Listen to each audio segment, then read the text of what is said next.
Le déploiement de coordonnateurs de parcours dans nos établissements socio-médico-sociaux est né d'une volonté associative et qui d'ailleurs est inscrite au dernier CEPOM, contrat pluriannuel d'objectifs et de moyens, qui a été signé avec l'ARS. Donc avec un objectif clairement identifié, déployer des coordonnateurs de parcours dans les établissements. Cette volonté est née, a pour objectif de rendre effective la co-construction du projet d'accompagnement, c'est-à-dire de passer en quelque sorte d'une logique de prescription à une logique de réponse à un besoin ou à des besoins. Donc les choses se sont faites en plusieurs étapes. Alors je vais parler du dispositif que je dirige, le dispositif sensoriel et moteur.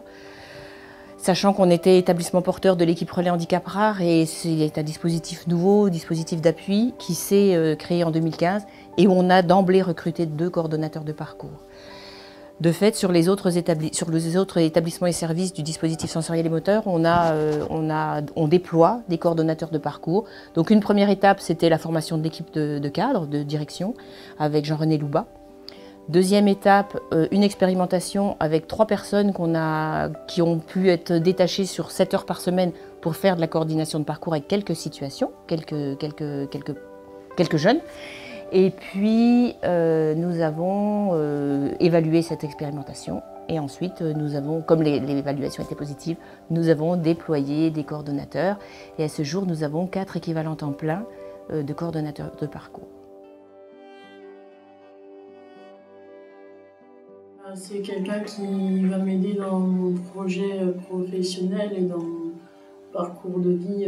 C'est quelqu'un qui le suit après l'institution, l'institution qui nous aide à construire des choses dans notre vie.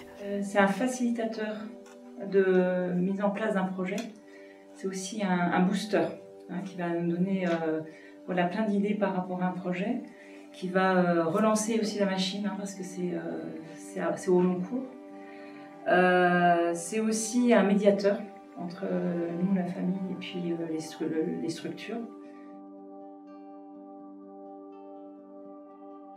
C'est un nouveau métier qui ouvre sur la prise en compte globale de la personne. Moi, je pense que ce rôle est vraiment essentiel dans la mesure où il permet d'exprimer à une personne l'ensemble des éléments qui nous semblent importants dans les relations avec le service. Et d'avoir une personne ressource, une personne fixe tout au long du parcours, ça me paraît très important pour les familles. Le relationnel avec la personne accompagnée est primordial, c'est-à-dire pouvoir entrer en lien avec eux, établir une relation de confiance, pouvoir être à l'écoute des demandes, des besoins. Un premier atout, c'est de pouvoir aller à la rencontre de tous les interlocuteurs qui gravitent autour de l'usager. Alors bien sûr, en priorité, la personne concernée, la famille, et que notre mission de coordinateur de parcours, elle permet justement de rassembler et puis de mettre un peu de liant et surtout de recueillir avant tout les attentes et les besoins de la personne. C'est qu'on a du temps pour ça. Parce que ça, c'est vrai. C'est notre métier d'être là pour eux. On a peut-être tendance à prioriser aussi pour les usagers ce qui serait bon pour eux. Et c'est des questions de timing et parfois quelque chose qui est hyper important pour nous, ce n'est pas du tout la priorité de la personne.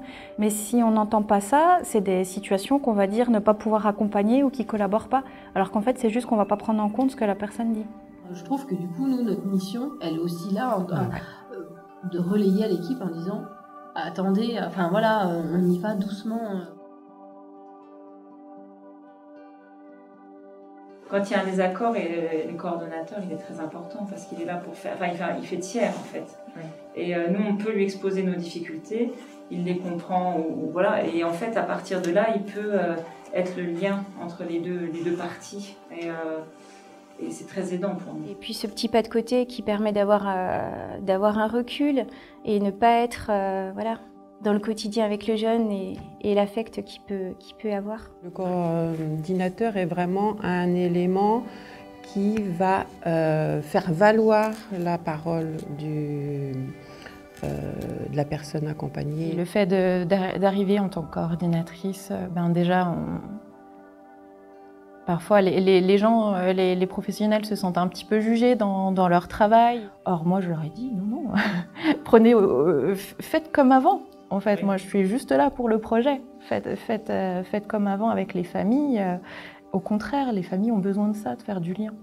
Pour nous, le coordonnateur, évidemment, n'est pas un obstacle, c'est plutôt un complément.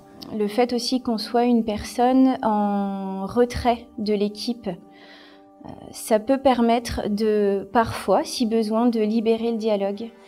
C'est vrai qu'une confiance plus forte s'est installée, ce qui nous permet à elle et ainsi qu'à nous, ses parents, de transmettre des informations plus facilement et ce qui est très important et ce qui nous facilite beaucoup la vie. Ce que je sais, ça peut vraiment expliquer le pourquoi l'enfant se comporte de cette manière.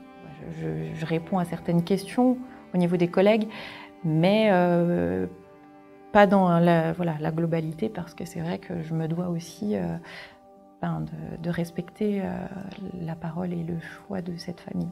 Je pense qu'on est tous neutres d'ailleurs, on garde cette neutralité. Nous, notre rôle, c'est vraiment d'être bienveillant vis-à-vis de tout ça. Oui, ce qui me semble important, c'est de pouvoir accueillir la parole des familles et puis des enfants ou des adolescents sans jugement.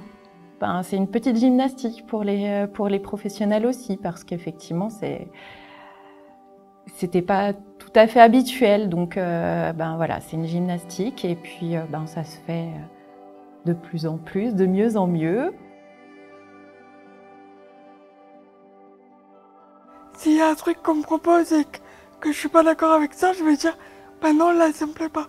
Donc les usagers sont très surpris au départ, mais ils apprécient beaucoup d'être vraiment mis au centre de toutes les décisions et de leurs projets. En fait, c'est eux qui connaissent le mieux leurs enfants. Par rapport à mon projet, moi je me sens parfaitement capable de dire quand ça me convient et quand ça me convient pas. Le tout est que les familles puissent avoir tous les tenants et aboutissants en fait, pour faire leur choix de manière éclairée. En fait, ce qui est important, c'est d'avoir un rapport de confiance entre le coordinateur et nous, et de se sentir libre d'accepter, de dire non, et de dire des choses ou pas en fait. À tout moment, ils peuvent nous interpeller en nous disant écoutez, soit là j'ai pas compris, soit là je suis pas d'accord avec ce que vous nous proposez. Et je pense que c'est important que eux se sentent acteurs. Quand je dis eux, le jeune et les parents. Donc désaccord, il n'y en a pas. Et dans ce contexte-là, désaccord, je dirais que le rôle du coordinateur, s'il y a un désaccord, il est justement de trouver les moyens de communiquer. Dans les cas de désaccord, de toute façon, je pourrais appeler mon cordeau, mais je le fais jamais, parce que c'est pas dans mes habitudes. On peut avoir aussi des limites, plus individuelles en fonction de la capacité des personnes accompagnées à pouvoir définir des demandes et des besoins. Ce qui est un atout dans notre mission de pouvoir recueillir vraiment les besoins de la personne, ça peut devenir effectivement une limite parce qu'on finit par avoir une image assez précise de ce qui pourrait être construit pour la personne. Et là, par contre, le système fait que administrativement, ça passe pas. Donc finalement, c'est la réalité du terrain qui fait que parfois, ça reste compliqué. Là, c'est difficile peut-être de faire comprendre parfois aux partenaires, alors notamment dans les écoles,